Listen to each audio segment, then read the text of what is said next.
So glad that you have chosen this time to spend with us. You know, I always say that time is precious. It is the one thing that you cannot get back. So for you to think it not robbery to spend this time with us is truly, truly appreciated. So greetings to each and every one of you who are tuning in for the first time.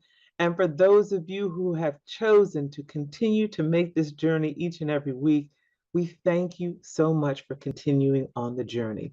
We also have to give love. We have to give a shout out to those who have chosen to be a part of this journey through their underwriting support. And that would be indeed our underwriters. We appreciate each and every one of them so very much because without them, we would not have the means to provide this program of which we could stream across a variety of platforms and air on a variety of platforms. We have been so blessed since we started this journey to expand the platforms, the networks, the streaming networks, all different aspects of technology to spread the word of the journey. So we thank our underwriters. We're just so grateful for our underwriters. And if you're interested, if you have a business, you have a product, you have a service, you're looking for worldwide exposure, reach out to jerryvoicelive at gmail.com or Paula at paulagvoice.com. Put underwriting opportunities in the subject line, and we will be sure to follow up with you and have a discussion about how we can share our journey and you can share your business, product, or service with our audience. So we thank you all so much for that consideration. I also invite you to stay connected with me throughout all social media platforms. Paula G Voice, very simple across the board. Paula G Voice, as well as my website, paulagvoice.com, where you'll find my book, my courses, blogs with inspiration and motivation and encouragement and some tips on how you can juggle this journey called life while walking in the gifts and talents that God has given you. A radio show, a television show. If you missed the live broadcast, the streaming, you can go to my website and there are playlists there. And they're always being updated and there are changes that are being made there as well. So paulagvoice.com. Make sure you check us out, like, share, subscribe. Y'all know the drill. Well, once again, we thank you all so much for joining us. And today I want to share with you something that I've been experiencing lately. And it's been shared with me through other individuals who have been sharing some of the same things. And it just had kind of got me to thinking about some things. So I want to share those with you and you can let me know. You can always email me, paula at paulagvoice.com, if you have any questions, comments, or concerns, feedback from any of the programming. But I want to talk today about how our thoughts shape our world, how our thoughts shape our world. And when I was thinking of this topic, there were different things that came to mind, different experiences that I've had. So as of recent, I've been hearing a lot of what we call, for my particular age group, old school music. And with the technology now and how these songs and this music is streaming, sometimes you have the lyrics that will display across the screen while the music is playing if you're watching a video or what have you. And I don't know if y'all have had this experience, but you know that it might have been a song that you grew up on. Maybe it was more than one song. And you would sing along with it. You knew the lyrics, and maybe there was a part of the song you weren't quite sure what they were saying, or there was a part of a song where you thought you knew what they were saying.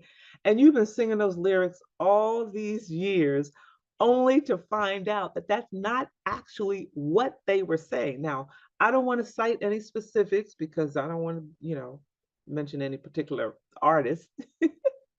But it has been comical listening to these songs all these years and then seeing the lyrics scroll across the screen. I'm like, oh, that's what they were saying. It sounded like this, but that's actually what they were saying. Or it was something totally different from what you thought it was. Yet, the way that you thought the lyrics were being sung shaped your thought either about that song or about a connection you had to it or a memory or something of that nature. So for the most part, it's been rather comical. Like, I'm in my sixth decade, and I'm just realizing that that lyric is actually something else. And all this time, I was feeling a certain way about this song based on these lyrics. And now I'm looking at it differently because I'm like, okay, that's not actually what they were saying. And then there have been incidents where, as a child, as a young person, you shaped your thought or you shaped your feelings about family members or friends. And now that you're in a different season, maybe you have had the opportunity to look back, maybe you've had the opportunity to have conversations with certain people. You're now finding that the situation, the circumstance, the thought, the feeling that you thought had been there all of these years actually was not the actual case as you had these discussions. And you find yourself saying, you know what? All these years, I thought you were, and you can fill in the blank. I thought you were upset with me, or I thought you didn't even remember that, or I thought you were feeling some kind of way. Whatever, however, you can fill in the blank. Have you found yourself in that situation? And for me, it has changed how I have thought about certain individuals or how I have viewed certain individuals. And those kinds of things have been relayed to me as well as I've had conversations with some young people who are now adults and how they have expressed, my opinion, my feeling, my view, my perspective on a situation as I was growing up, or a relationship with a family member or members as I was growing up, or observing that relationship between family members as I was growing up. I always thought, you can fill in the blank, and never knew, you can fill in the blank, and now I understand why, you can fill in the blank of whatever it is, and your perspective changes. And with that sometimes comes certain feelings. Sometimes it brings guilt upon the person that they now have a revelation. Sometimes it brings anger, sometimes it brings joy, sometimes it brings relief, resolution, release. But whatever the situation is, however you fill in the blanks, it now leaves us in this season of our life with a different perspective, one that is perhaps more accurate than the one we have perceived all these years. So it got me to thinking of just how our thoughts and how we view things, how we view people, how we view circumstances truly, truly changes our perspective on things, and it shapes our world. I remember reading about a story, and I can't recall if it was a devotional or part of a book, or I can't remember what it was. But it was a story about a young family, a husband and a wife and a little boy. He was an only child. And he cites an incident where he's an adult now, but as a little boy, maybe 6, 7, 8 years old, he created this art project in class at school for his mother and worked hard on it most of the school day. By the end of the school day, he had finished this art project for his mother, and he was so excited. And he was thinking all day long when he takes it home to her how surprised she's going to be and how happy she's going to be, and just the joy that he's going to feel in presenting her with this project that he had taken the time to meticulously create for her throughout the school day, and got on the school bus, and he's excited, and he's walking home to the house from the school bus, and he gets in the house and, mommy, mommy, mommy, look what I made for you in school today. He's all excited. And his mother says, didn't I tell you to make your bed and put your breakfast dishes in the sink before you left for school this morning? Your bed has been made unmade all day long. I left those dishes on the table because I'm not putting them in the sink. I have told you over and over to put those dishes in the sink. And she totally did not notice or see this project.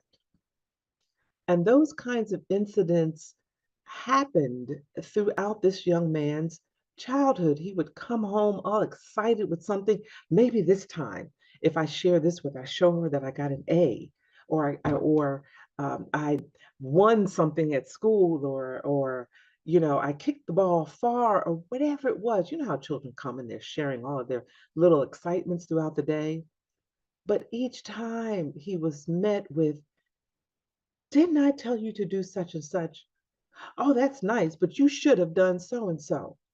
I've got to get ready for work. I've got to get dinner started. All of these things that mom would throw at him coming through the door. So he got to the point where he became quite bitter.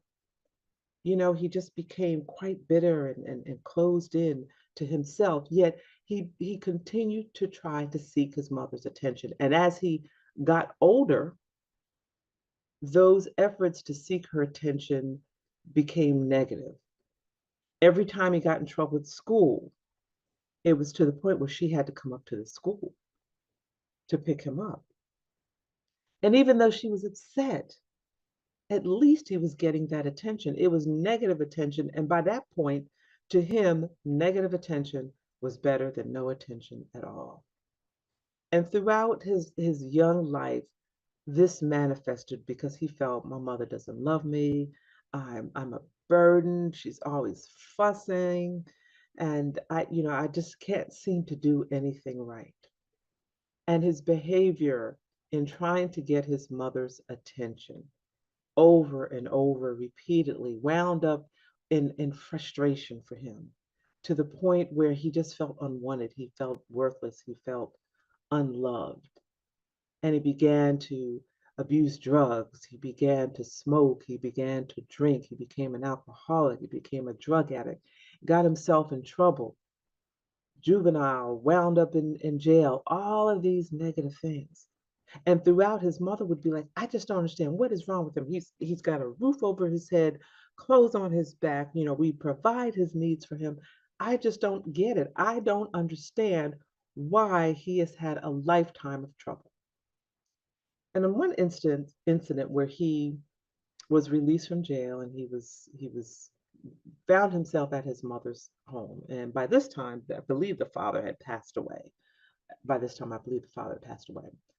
And the mom was sitting there, and I think they were sitting at the table, and she says, I just don't understand you. Your father and I provided for you. You had a roof over your head. You never went without. I don't understand why you have this lifetime of making these bad choices.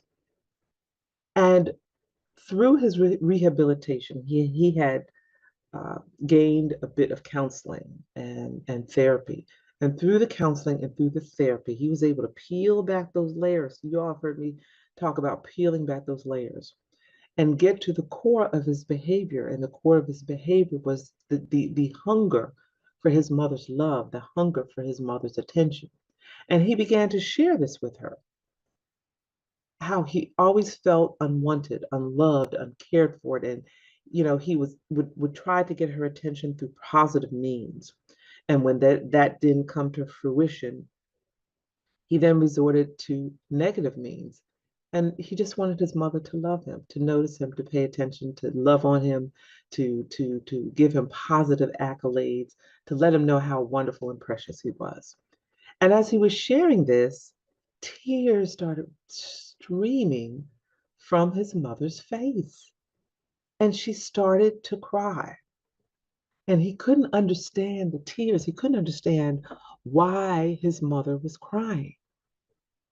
And she began to share with him why she was crying. We're going to take a quick break. And when we come back after the break, I'm going to share with you the rest of the conversation between mother and son. So stay tuned for a few messages, and we, if I can talk, we'll be back in a moment.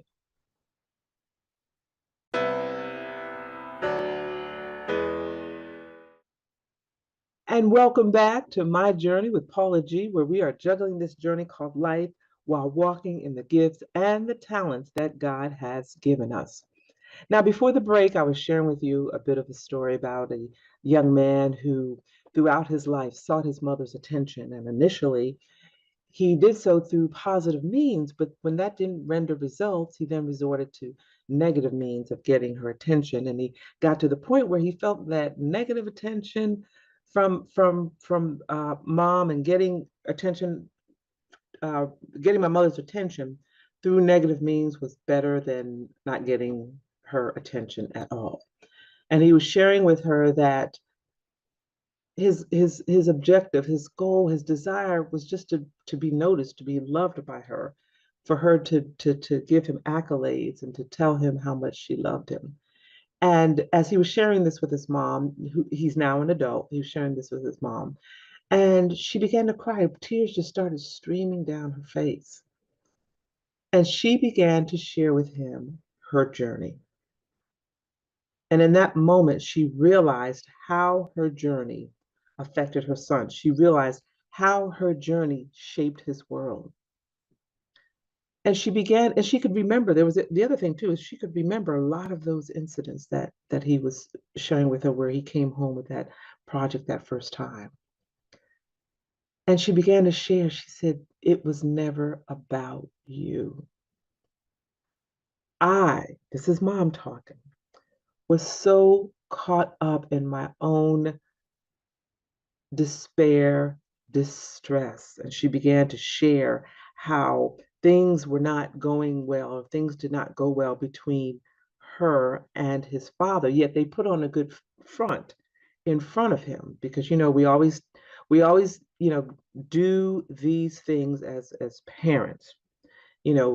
Parents stay together, parents endure things, parents tolerate each other, if you will. I don't really like to use that word, but tolerate each other, if you will, for the sake of the children. And so we may put on this front that, life is beautiful and, we're one big happy family, yet behind the scenes, there's a lot of turmoil and unhappiness. And she began to share about how unhappy she was in her marriage, and how her husband was always criticizing her and she could never do anything right, and how frustrating it was for her, but she really couldn't vocalize that to her husband. And so when her son would come home, she transferred those feelings, those negative feelings, those emotions. She transferred all of that, unfortunately, to her son. So when he came through the door, she didn't really see him because she was so caught up in her own, negative thoughts, that it came out. Y'all follow what I'm saying? It just came out. And in that moment, she realized how her behavior affected her son throughout his life, and how his thoughts in regard to how he thought she felt about him shaped his world. And in that moment, there was a lot of healing between mother and son. There was a lot of healing. She was able to listen to him in all of these incidents throughout his life, and how her responses made him feel. He was able to listen to her, to understand why she was feeling the way that she was feeling. And unfortunately, from her own admission, didn't quite handle it properly. And we've all done that at some point. We're in a bad mood. We've had a bad situation, and someone comes into our presence that has nothing to do with that situation, and we kind of take it out on them. And in that moment, we, whether we realize it or not, are shaping their thought about us, or how we feel about them, which may not necessarily be true, but they are shaping those thoughts. They're shaping those feelings based on how we are treating them, how we are interacting them. So what's the point? What is the point of this whole story? The point is, our thoughts truly shape our world, regardless of what side of the situation you're on. If you're the person that's receiving the brunt of the venting, Your thoughts will shape your world around how you interact with that person or how you think that person feels about you. On the other hand, if you're the person that is taking things out on everyone, your thoughts based on how they respond will also shape your world and how you interact with them. Because sometimes we don't realize, that we're spewing some of this stuff at people. And then when they respond in a negative way, we're like, well, what's wrong with them? Why are they responding that way? I didn't do anything to them, not realizing that subconsciously we're kind of taking things out on them. So, I always have these conversations about mindset. I have these conversations about our subconscious mind. And it just brings to light how so very important it is for us to express fully how we feel to the person that we are interacting with, to the person that we have a situation with, to the person that we have the problem with, preferably in the moment. Now, granted, sometimes the moment is not the wisest time because there may be things that we say that we may regret later because we're in the moment, we're emotional, we're upset, and all we want to do is just hurt the other person because they've hurt us. And later down the road, we think about what we've said or done. And even though we may have been justified, how we delivered has probably done more harm and more damage than the original situation itself. I heard this phrase once, so I can't quite claim it, but as my own. But words are like toothpaste. We can squeeze them out, but we can't take them back. We can squeeze out these words, but once they're out, we can apologize. We can say we're sorry, but we can't take them back because they have had their effect on the individual whom we have spewed all these negative words out to. So we really have to be consciously aware of how we carry ourselves, how we interact with our brother, how we interact with our sister. We have to discern those moments where, in the moment, I can articulate how your behavior makes me feel and what I will or won't tolerate, put up with, however you want to phrase it.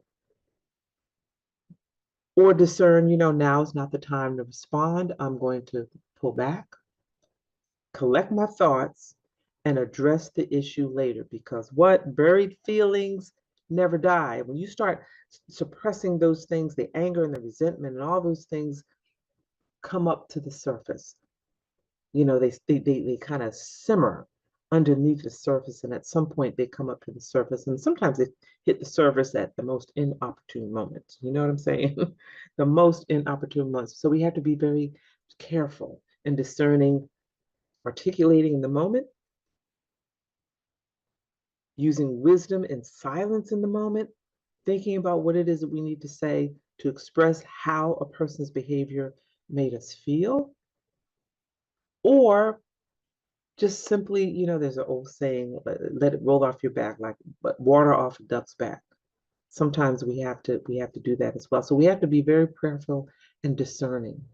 On the other hand, when we're the individual that's receiving this, this negative energy from an individual, we have to stop.